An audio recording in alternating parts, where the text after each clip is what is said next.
Bueno, continuamos con Mal pero Acostumbrados, estamos entrando ya en el segundo bloque y estamos con nuestra invitada del día de hoy en este ciclo que tenemos ahí de escritores rodriguenses, o en este caso ya radicados en Rodríguez, conociendo nuestra querida ciudad. Estamos con Virginia Sanz, que está presentando su primer libro. Que el libro, bueno, ya nos va a adentrar un poco en la temática. Se llama ¿Por qué lloré la muerte de mi padre? Y recién nos estabas comentando un poco del proceso para adentrarnos en eso. Virginia, ¿cómo estás? Buenas tardes. Nos decías que es la primera vez que estás en radio, para empezar. Hola, ¿qué tal? Pero haces un podcast. Sí, hago un podcast. Tampoco es la primera vez que estoy en una radio, pero sí hablando de Claro. primer libro autobiográfico. Bien, bueno, a ver, metámonos un poquito. Algo nos dice, en realidad el título nos da un poco el disparador que te llevó a escribirlo de alguna manera, ¿no? Esa pregunta, ¿no? ¿Por qué lloré la muerte de mi padre? Digamos, ¿cómo fue todo el proceso de escribir este libro? Sí, el título es un poco engañoso, porque bueno, también la portada. ¿Por qué lloré la muerte de mi padre? Es una pregunta que me hice yo desde el momento en que me enteré que mi padre, que Guillermo, falleció. Yo desde muy chica, antes de tener memoria, conciencia, Guillermo fue violento conmigo de muchas formas, y bueno, nunca tuve una buena relación con él.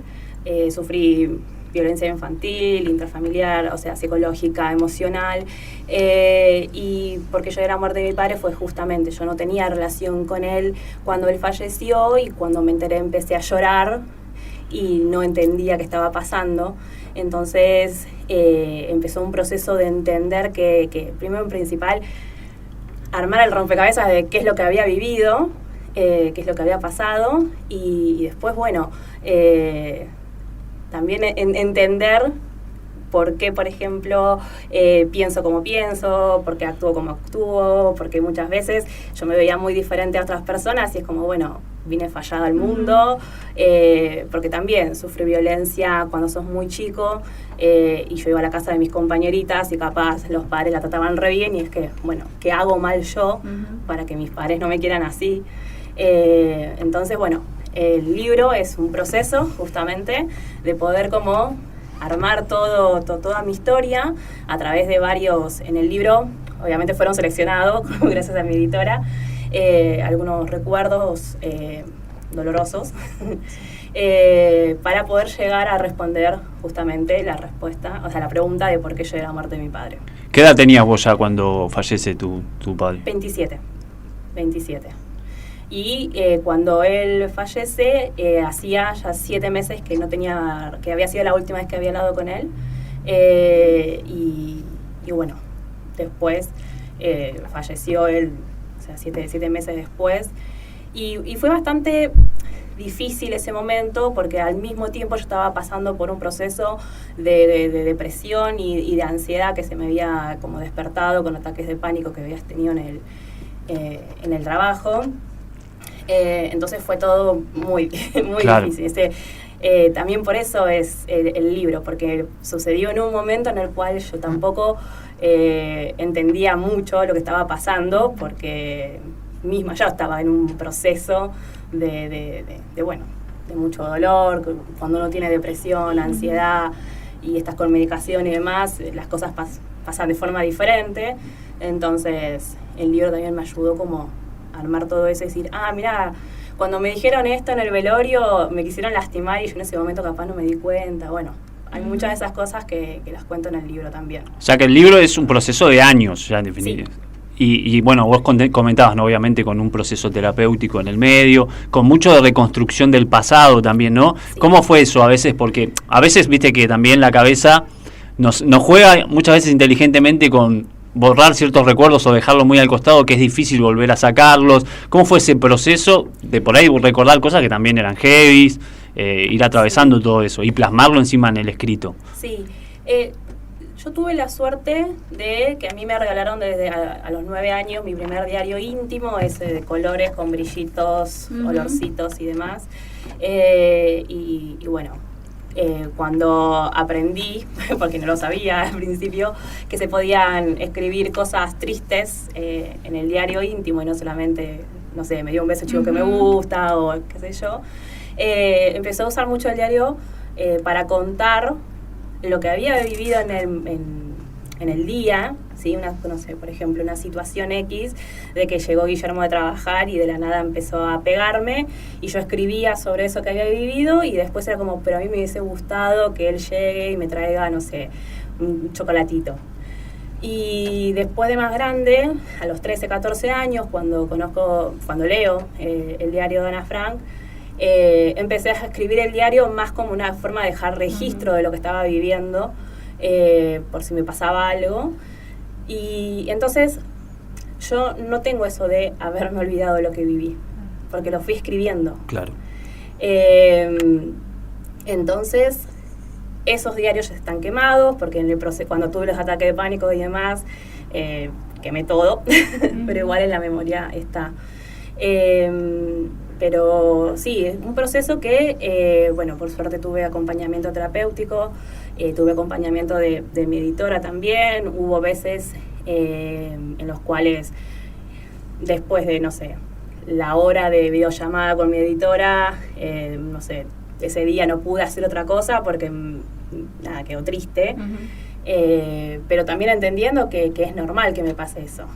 Porque a mí lo que me pasaba antes era que, no sé, yo estaba lavando los platos y me aparecía un recuerdo de mi infancia y me largaba a llorar y me enojaba conmigo misma, que ¿por qué? O sea, porque no sabía gestionar mis emociones, o sea, no tuve acompañamiento por ser víctima de violencia infantil hasta que no tuve 30 años. O sea, cuando era chica, en la escuela lo sabían, en el club lo sabían, bueno, a mí me bautizaron, tomé la comunión, el cura también lo sabía y nadie hizo nada para ayudarme o evitarlo.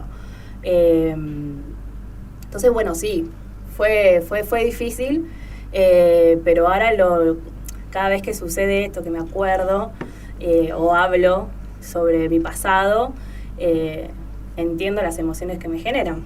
No me enojo conmigo, ya está, o sea, y hoy por hoy le encuentro más sentido a, bueno, está bien, voy a pasar por esta situación en la cual voy a hablar sobre mi pasado y capaz me dan ganas de llorar, se me puede cerrar la garganta, pero le encuentro más sentido a contarlo porque sé que compartiéndolo voy a ayudar a otras personas que se puedan ver reflejadas, porque primero en principal hay mucho con la violencia infantil y transfamiliar que cuesta hacerlo visible porque vivimos en una sociedad en la cual está hablar mal de los padres, o sea, tu papá y tu mamá, seres intocables. Y segundo es como, bueno, no debe haber sido tanto, a todos nos daban un chirlito, a todos, y es como, bueno, no es tan así. Quería preguntarte por eso, ¿a qué edad, en qué momento empezaste a notar, digamos, o empezaste a ver que no era normal la situación, esa relación que tenías con tu viejo? A los 5 o 6 años, cuando empecé a ir a jugar a la casa de mis compañeras, de la escuela, a mis amigas de la escuela, y veía que los padres, no sé, en la merienda, o cuando me quedaba a dormir a la casa de ellas, alguna de ellas, las trataban diferente. Ahí fue cuando empecé a darme cuenta que algo no estaba bien. No sé, de acordarme, cuando tenía 7 años, que sí, fui a la casa de una amiga que se llamaba parecido, o sea, María Victoria, no. Y lo que pasó fue que el padre la vino a saludar a la noche, con un beso en la frente y diciéndole buenas noches. Bueno, a mí me dijo buenas noches también, sin acercarse. Y yo ahí me quedé pensando como, a mí, o sea, mi papá nunca me fue a saludar y decirme buenas noches. Todo lo contrario, o sea, generaba situaciones de miedo, para que yo tenga miedo. Entonces ahí era cuando, ¿qué pasa? Pasa que cuando tenía 6, 7, 8, 9 años, pensaba que la culpa era mía, o algo estaba haciendo mal yo. No sé, a mí, por ejemplo, Guillermo era muy exigente para lo que es la escuela. Si yo no me sacaba un 10 o un 9.50, yo recibía una golpiza. Un 9, ponele, en alguna materia difícil. Entonces, no sé, yo en la escuela sí, tengo un re buen promedio, pero no es justamente porque, bueno, sí, me gusta estudiar, me gusta aprender, ahora de grande, pero yo lo vivía re mal. Y por ahí en esos años, no tanto quizá de chica, pero por ahí de adolescente, ¿pudiste tener como alguna relación cómplice de alguna manera con amigas, o bueno, recién hablábamos que también tenías hermana y hermano, en el cual pudieras por lo menos hablar un poco de esto, o canalizar de alguna manera? Lo que siempre me pasó fue que cuando yo quería contar lo que me pasaba, me ponían cara de horror. Cara de, ¿qué me estás contando? O sea, claro. ¿Cómo que pasa eso en tu casa? ¿Cómo que tu papá te hace eso? Pero me pasó eso desde la maestra de primer grado, desde, bueno, el cura que me mandaba a rezar no sé cuánto para que sea una buena nena. Entonces, era como, bueno, el problema soy yo. Claro, que la culpabilidad recaía en vos. Claro, era como, el problema soy yo. Si la gente me está mirando así, en vez de abrazarme, está, no sé, mirándome con cara de horror, como, ay, bueno, sí, no debe ser para tanto. Era como, bueno, listo, ya no hablo de esto porque, o voy a, más sobre todo cuando sos adolescente, que era como la rara. Podía llegar a pasar por ser la rara. Claro. Me acuerdo cuando estaba yo... justo en esa época vivía en Tierra del Fuego y estaba LGB, estaba en 8º grado, y un compañero me rompió el corrector de tinta. Y yo me largué a llorar porque yo sabía que me iban a pegar, porque me iban a tener que comprar uno nuevo. Entonces yo era la rara, porque me puse a llorar porque me rompieron un corrector de tinta. Pasa que capaz mis compañeros, el preceptor, la maestra, el profesor, no sabía lo que había después. ¿En algún momento dentro del grupo familiar con tu viejo se habló ese tema? ¿Se planteó la cuestión? ¿Te dieron alguna explicación de por qué era ese clima de violencia permanente? Yo pregunté muchas veces a mi abuela paterna, más de grande, ponele 17, 18, 19 años, preguntarle qué pasó en la vida de Guillermo como para que él sea así. Y ella lo que siempre me explicó es que no entiende qué le pasó, porque él era un chico feliz, pero bueno, algo pasó. O sea, hay un silencio, un pacto de silencio, claro. que bueno, ya no me puedo enterar de qué fue lo que pasó, porque ya no está viva y tampoco la voy a si estuviese viva tampoco la presionaría, pero no, nadie me lo puede explicar. Y yo a él le pregunté, pero bueno, sus respuestas siempre fueron, no sé, porque te portabas mal o porque, no sé, es que él tampoco lo veía como algo malo. Uh-huh. Ese es el tema. Yo me acuerdo que esto fue una de las últimas veces que que fui a una de las reuniones familiares, fue un día del padre, que se estaba hablando de un caso que le habían pegado a un chico, a un amigo de uno de mis primos, y Guillermo agarró y dijo como, bueno, hay que ser un poquito mano dura con los chicos, porque mirá qué bien que salió Virginia. Y cuando yo vi que ni mis tíos ni nadie dijo nada, yo ahí entendí que, bueno, nada, para todos o fue normal o no sabían cómo hacer para detenerlo. Claro. No sabían cómo lidiar tampoco con la situación los propios adultos. Sí, igualmente, paradójicamente, cuando él no estaba, hablaban mal de él y criticaban lo que él hacía, pero nada más. O sea, yo de las personas, de todas mis familiares que presenciaron golpizas que él me ha dado, la única persona que se metió fue una de mis tías, una vez, y bueno, lo que terminó pasando es que no nos dejó verla, creo, por no sé cuántos años. Yo ya, después de cuando se divorciaron mis padres, ahí hubo un poquito más de libertad y pude volver a verla. Pero si no, no. Bien. Yo quería consultarte un poco sobre el proceso de escritura, ¿no? De tu libro. Bueno, sé que todavía lo vas a presentar el fin de semana, después nos vas a contar un poco sobre eso. Pero preguntando un poco cómo te sentiste, bueno, la primera vez que tuviste que hablarlo y demás, y después también el proceso de sanación escribiendo. ¿Cómo te sentiste una vez que terminaste el libro y lo tenés en la mano? ¿Cómo fue también ese momento y ese proceso? Yo empecé a escribir hace, un montón, como digo, mis diarios íntimos y demás. Yo después con el blog que empecé a tener en el 2004, ahí iba contando algunas cosas porque iba leyendo el blog de otras personas que iban contando sobre experiencias, no sé, me peleé con mi pareja, o sea, no, entonces como vi que había personas que contaban sobre su vida personal y era anónimo, no podías verle la cara, me sentí como más tranquila o segura de poder contar mi historia a través de un blog donde solamente aparecía mi nombre, Virginia. Entonces, hay textos del libro que fueron escritos 2006, 2008, 2010 y también los que tienen que ver con la reflexión de por qué yo la muerte de mi padre son del 2014, 2016.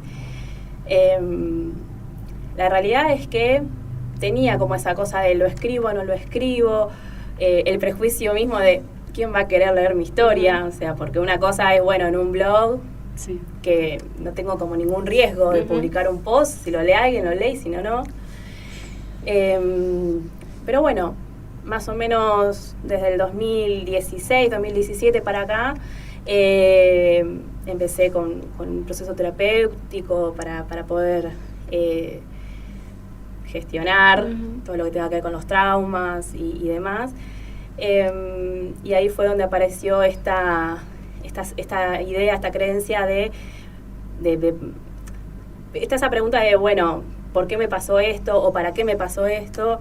Y a mí me apareció la idea de, bueno, si todo lo que viví y compartiéndolo puede ayudar a una persona que sufrió o una persona que está sufriendo ahora que deje de sufrirlo, listo, todo lo que sufrí valió la pena.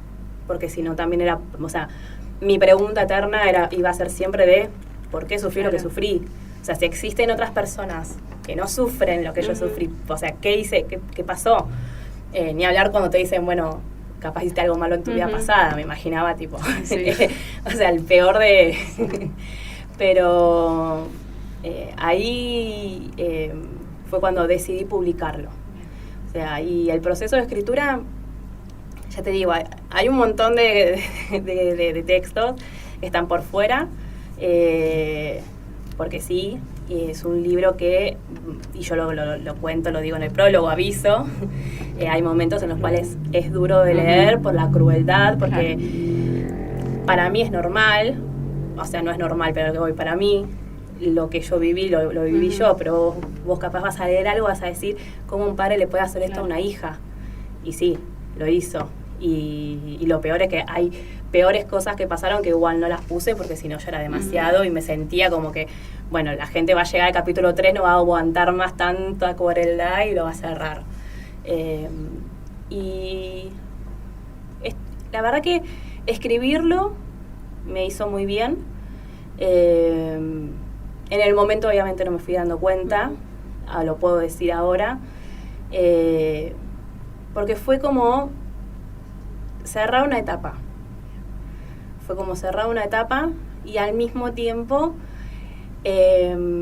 encontrarme que no soy débil como yo pensé que lo era, encontrarme con entender y abrazar a cada una de las Virginias de las diferentes edades que pasaron por eso y entendiendo un montón de cuestiones. Así que fue muy reparador.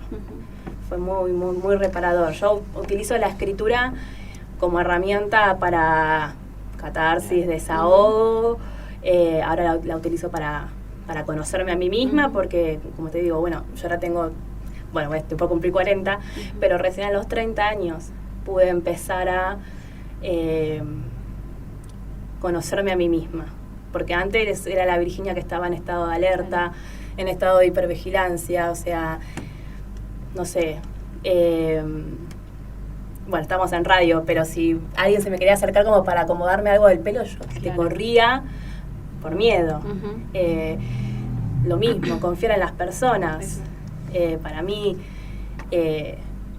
a veces hay días que igualmente cualquier persona para mí es potencialmente peligrosa, o sea, lo trabajo en terapia, ¿no? O sea, a mí me quedó como secuela una ansiedad generalizada y bueno, depende de las situaciones que me puedan estar pasando, soy propensa a tener eventos depresivos.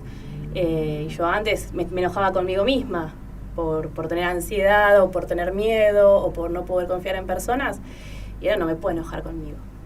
O sea, yo el libro lo leo y si me pongo en el lugar de otra persona, yo no me puedo enojar conmigo. Y Virginia, te quería llevar a... Porque vos, bueno, nos comentabas antes que tenías una hermana y un hermano. ¿Tu vieja todavía sigue viva? Sí. ¿Y ellos cómo han vivido este proceso? ¿Pudieron leer el libro? ¿Qué devolución de alguna manera te dieron? ¿O cómo viven esto también? Bueno, con mi madre no tengo relación. Ok. Igual ella sabe del libro, porque de hecho la foto que es de la tapa del libro, cuando la encontré la llamé para preguntarle, pero bueno, no tengo relación diaria, eso quiero decir. Guillermo siempre, no me acuerdo si ya lo dije a esto, pero Guillermo nos pegó siempre a mí y a mi hermana. A mi hermano nunca le pegó. A mi hermana por un tema de resguardarla no se lo mostré. No, ella también sufre de secuelas psicológicas, entonces preferí como resguardarla porque yo soy la que me expongo a revivir todo, no tengo por qué exponerla a ella. Y mi hermano tuvo una relación diferente. Si bien con mi hermano nos llevamos re bien, o sea, nos re amamos, nos reentendemos y nos respetamos. Él está orgulloso de que yo saqué el libro y demás, pero tampoco no lo quiere leer porque, claro. O sea, él sí siempre va a decir, o sea, él te lo dice, voy a estar siempre enojado con mi papá por lo que le hizo a mis hermanas, pero él tuvo otro padre, claro, completamente diferente, o sea, pero completamente diferente. Entonces también, o sea, por un tema, le dije, ya tengo el libro, ¿lo querés leer? Si no lo querés leer, no te preocupes, yo te entiendo perfectamente. Y me dijo, no. Y listo. No hay problema con eso. Los entiendo, o sea, en ese sentido los entiendo. Bueno, Virginia, ¿cuándo vas a estar presentando el libro? Y contanos un poco, porque nos estaba diciendo también en el corte, que esto es sin editorial. O sea, es sin editorial, bien, sí. Independiente al mango, digamos. Sí, lo imprimí de forma independiente. Primero en principal porque no quería tampoco lidiar con el tema de que alguna editorial me esté aprobando, no me esté aprobando. O sea, yo quiero que el libro salga a la luz y que llegue a las manos de una persona o de varias personas a las cuales pueda ayudar. O sea, el libro no es un fin económico que, no sé, bueno, como si fuese la que escribió Harry Potter, ¿no? Claro, o sea, tiene otro fin el libro. Pero el libro lo voy a estar presentando este sábado, el 10 de agosto, a las 18 horas en el Museo Histórico Municipal, ahí en Sarmiento. 518. 518. Ahí en el evento se va a poder comprar el libro de forma física. También mandé a hacer lo que es el ebook, o sea, el libro digital, por si alguien prefiere más leerlo de forma digital o fuera de Argentina, porque no voy a hacer envíos. O sea, el libro sí, yo tengo mi blog, todavía sigue existiendo, y ahí se va a poder comprar para todas las personas de Argentina con envío, y bueno, para los que están afuera o los que les gusta leer un libro digital, el ebook. Bien, ¿y tu podcast dónde se puede escuchar? ¿En qué consiste? Bueno, mi podcast se llama Diario No Íntimo. Es un juego de palabras justamente porque, a lo mismo que mi blog, fui contando, ahora justo estaba en un parate, ¿no? Porque estaba lo del libro, pero tiene 4 temporadas, 100 episodios, en los cuales fui contando el proceso de resignificar mi historia, justamente porque lo que vengo haciendo hace un montón de años es buscar la forma de sentirme bien a pesar de lo que viví, o sea, sentirme bien conmigo misma y con la vida a pesar de lo que viví. Durante muchos años yo buscaba la forma, o creía que la forma de sentirme bien o de tener ganas de vivir, claro, era borrando mi pasado. Me pasé mucho tiempo buscando esa forma de borrar mi pasado, que no existe, ya lo estoy contando, no existe. No funciona así. No funciona así.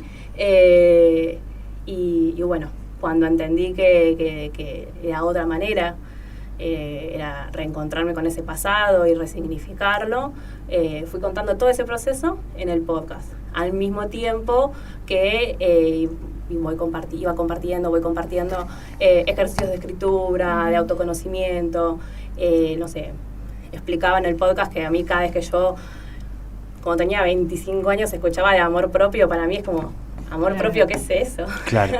O sea, yo nunca voy a tener amor propio porque no puedo amar lo que viví si me duele, o sea, como que hacía todo ese enrosque.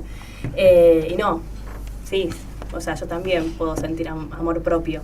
Y bueno, todo ese proceso que estoy, porque todavía sigo, y para mí va a ser para siempre, digamos, o sea, pero es algo de todos, que también nos vamos como conociendo y superando situaciones extremas que vamos viviendo. Lo fui contando en el podcast. Igualmente dentro de poco ya arranca la quinta temporada, pero bueno, este año tenía prioridad el libro. Bien, y obviamente que ahora es este libro la prioridad, aparte es el laburo de muchos años, pero a mediano, a corto plazo o más a mediano plazo, ¿qué otros planes de escritura tenés o por qué lado te gustaría seguir? Ya estoy escribiendo el segundo libro. Ah, bien. Qué bueno. Ya estoy escribiendo el segundo libro. Una de las historias que cuento en el libro es un accidente de auto que tuve cuando tenía 12 años. Un accidente familiar, estaba toda mi familia, fue en el sur de Chile. Yo casi pierdo el brazo izquierdo, me lo tuvieron que reconstruir y tengo una cicatriz. Entonces, bueno, eso es uno de los episodios de mi vida, así como si fuese una... Es una de las partes de mi vida que todavía me duele muchísimo. Y si todavía me duele muchísimo, es porque tengo que seguir trabajando. Entonces, mi segundo libro va a hablar de eso. Va a hablar de eso. Y bueno, de las cicatrices, que obviamente va a también estar relacionado con la violencia. Porque hay cicatrices que se ven, como la que, bueno, ahora no porque tengo un saquito, pero si estuviese en remera se vería mi cicatriz, y hay otras que no se ven. Sí. La idea es, por ahora, seguir escribiendo sobre lo que yo viví, sobre lo que me pasó, pero no tanto desde el lado de egocéntrica o de, bueno, no sé, ponerme como un ejemplo de vida, no, ni siquiera eso de si yo pude, vos también, porque ni siquiera sé yo si es que pude. Claro. O sea, yo estoy haciendo lo que puedo con lo que tengo. A mí me gusta escribir, entonces por ahora voy a seguir trabajando todos los traumas y todas las cosas que me duelen, porque como digo siempre, yo no voy a poder volver a ser niña. Yo no voy a poder tener un papá que me lleve a una plaza y que me compre un helado. O sea, hay un montón de cosas que yo no las tuve y son como duelos. O sea, uno piensa que el duelo capaz que cuando se te muere un familiar. No haber tenido una niñez o no haber tenido los padres que me hubiese gustado tener, también es un duelo. Y yo calculo que voy a seguir escribiendo de eso hasta que un día diga, bueno, ahora sí puedo dedicarme, no sé, a la ficción, ponele. Pero mi idea es esa. Mi idea es, a través de mi historia y a través de lo que yo puedo contar, poder ayudar a otras personas. No sé, si hay una madre o un padre que está escuchando ahora y se plantea de, bueno, no, la próxima vez que mi hijo se mande alguna, en vez de insultarlo, voy a pensarlo 20 veces, listo, yo ya está, yo ya estoy feliz, estoy contenta con que suceda eso. O si hay algún chico, un adolescente o algo, que se anime a contarlo y demás también. Porque llegar a los 30 años, como me pasó a mí, sin haber contado, sin haberlo procesado, sin haberlo trabajado, es muy duro. Y pasa eso. En mi caso se me dio por un tema de un trastorno de salud mental. Y porque yo no tuve hijos. Pero existe también la posibilidad de que sufrís violencia infantil cuando sos chico, no lo trabajás, te parece que eso es normal, o sea, normalizás la violencia en todas tus relaciones, y después cuando tenés un hijo, sos violento con tu hijo. Claro. Y ahí volvemos a que haya un niño o una niña que sufra violencia infantil, como es un círculo. Entonces, mi intención es poder aportar mi granito de arena en justamente romper con el silencio de que no se habla de esto. O sea, parece como que no pasa nada o esto. Personas que, no me acuerdo qué pasó en mi infancia y, o sea, uno capaz no lo tiene en la conciencia, pero está. Claro. Está. Virginia, te agradecemos muchísimo. Ojalá el libro tenga el mejor de los recorridos y que puedas seguir escribiendo, canalizando todo esto. Y por supuesto estás invitada cuando quieras para venir en cualquier otro momento acá a la radio. Bueno, muchísimas gracias por venir y extendemos la invitación entonces el sábado en el Museo Histórico acá de General Rodríguez, Sarmiento 518 a las 18 horas, a partir de las 18 horas. Sí. Así que todos invitados. Muchísimas gracias. Bueno, por favor.